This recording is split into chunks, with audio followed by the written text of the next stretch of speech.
Hey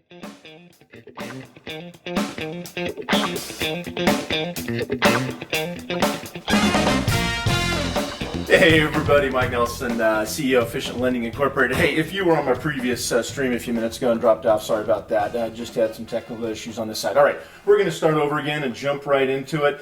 It is March 10th, Tuesday morning, and today we're going to have a dialogue on for agents and borrowers, what can we do, what should we be thinking about during this time of uncertainty, because it is really a time of, obviously less than calm in the marketplace right now. And also, before we jump into this, I really do want to really make sure we do this in the right vein and sensitivity. Look, I'm going to be talking a lot about real estate, strategies, techniques, what borrowers and agents should do during this time of uncertainty. But I also want to be very sensitive, because clearly this virus is impacting people all over the world, just not clearly in the United States, and lives are being impacted, jobs are being lost, and lives are being lost. So just want to make sure that we have a sensitivity toward what's going on. So let's just jump on into this. These are some suggestions that I have. What do we focus on? What do we do during times of uncertainty? And after this slide, I've got two more slides, one for borrowers and one for agents. So please stick around just for a minute. But look, what to do in times of uncertainty. Look, there is an impact of COVID-19 going right now. Clearly in the United States, we're seeing big pressures on yields in mortgage-backed securities. When yields rise, as a reminder, interest rates typically drop. That's disconnected right now. I think yesterday at this time, there was like an 86-point rise in yields in mortgage-backed securities. And in times of calm, that would mean a pretty good drop in interest rates. But we're not in a time of calm. And so actually it disconnected yesterday. And I actually saw for some of my investors interest rates rising on these for mortgages. So what do we do? Look, there's some good things that you should think about right now. You can refinance, you can retire debt. Look at how a lower interest rate is going to leverage your overall financial position. The other thing that I want to look at is, a week ago, a week or two ago, the Fed dropped the federal funds rate by 50 basis points with this idea that it was going to stimulate the stock market. Guys, it had the opposite effect. People like me and then the expert I watched, Barry Habib at MBS Highway, he was not a fan of that either, and for the right reasons. There's some impacts potentially downstream on what the Fed is doing as well. So we have this time of uncertainty, but look, you can certainly focus on retiring debt through cash out refinance, things of that nature. Look, let's talk about the long term. And when I say this was going to happen anyway, I'm not talking about the COVID virus or any other virus. What I am saying is inflation, unemployment rate rising was going to happen anyway. Rates were already low. The economy was booming, and it still is doing very well. And so, this idea, this notion that we can stop the economic cycle and stop inflation or recession from coming is kind of like the idea of stopping the sun from rising in the morning. It's going to happen, and we just need to make sure that we have good strategies for when it does happen. We are really identified by a very tight inventory in a seller's market in real estate right now.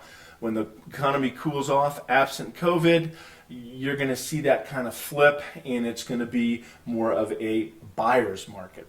The other thing I'm going to say is this, something to focus on. This is important. Guys, we've got to make quality real estate decisions in times of calm, and we've got to make them in times of uncertainty.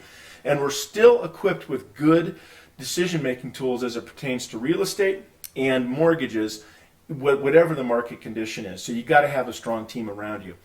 The other thing that I want to say is emotion rarely makes a good quality decision. So even in a time of calm, if you fall in love with that house and there's some glaring weaknesses to it, but you just love the house, maybe that's not the best real estate decision. But again, maybe it is. So let's just be calm and use the tools that we have, the team around us, to make a good decision.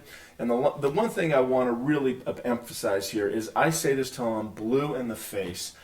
When you're looking at a mortgage, term is the ultimate weapon against cost and uncertainty, and use it.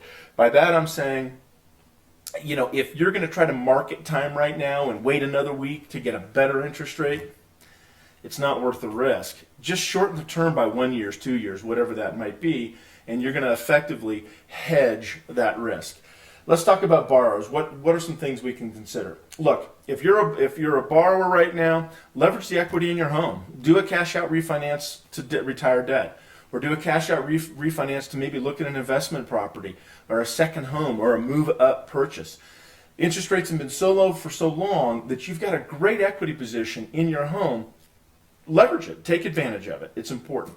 The other thing, now, assuming the economy stays well, self-employed borrowers, you have options.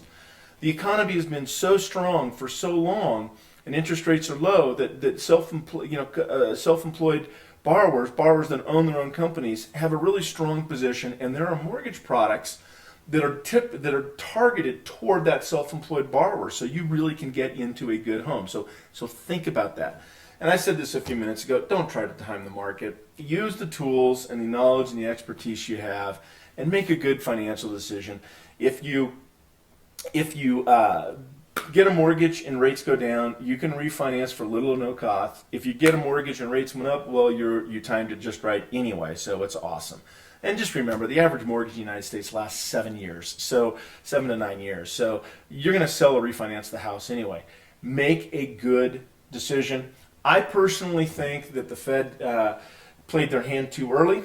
By that I'm saying the 50 basis point drop. So when inflation comes, they're out of rate cuts. Some of their rate cuts that they can use to combat inflation. So I'm a little concerned about that. The last thing I'll say, if you're a borrower, improve your FICO score. Call me and I can go, or you can look at some other videos done. I can help you with that. But you really want to improve your FICO score because you want to leverage the equity in your home, or if you're a first-time buyer, you want to leverage some of the great products there are in the marketplace for first-time buyers. All right, agents, what might you be thinking about? I talk about investment, fix and flip rental properties to agents all the time. And, candidly, I think we've been in this market dynamic in which there was enough volume and inventory, so you really didn't have to focus on that market sector. Guys, I think that's going to change. We know how tight inventory is now. Well, we're going to have issues when inflation and recession comes. I don't know when that's going to be, but when it does. One way to create an inventory, to create transactions, is understand the rental, the fixed flip, the new construction markets, the multi-unit rental properties, second homes. And to do that, you're going to have some understanding of non-QM mortgages. You don't have to write them. You don't have to know how to originate them. But non-QM mortgages, to tap into these other alternative markets like investors, rental, fix and flip, and new construction, it requires a different layer of professionalism of knowledge combined with the investor, the borrower, and the seller to really take advantage of that market. So do the work, understand what those products are and how they can potentially create inventory. Call me, I'll go over them with you. I mean, I love this market segment and I think it's great. The other thing that I'll say, and this is what I'm going to leave everybody else for agents something to consider, look, this market's going to flip. Listings right now are gold. If you got a listing, you sit back and you just watch tons and tons and tons of offers come in. With some are great borrowers, some aren't, and you're probably negotiating appraisal waivers as far as property values coming in, things of that nature. That's going to change. Sooner or later, this market's going to flip or trend back to a buyer market, and so we're always going to have some layer of inventory issues in these markets. But just make sure that you're, really looking down the road, because my fear is, for lenders and agents, once the market dynamics change and COVID is resolved, we may have some other issues. Inflation, unemployment rate could be rising, things of that nature. And if we don't have the skills and the tool sets across all these product mixes, I think it's going to be hard to compete and hard to, really serve our customers well. So those are some ideas of what we should consider, things to do during this time of uncertainty. I certainly hope they are helpful. And listen, you can see my logo up here. Message me, call me, text me, email me anytime. I'm more than happy to go into this in further detail. Wish you the greatest success. Thanks for tuning in. Have a great day.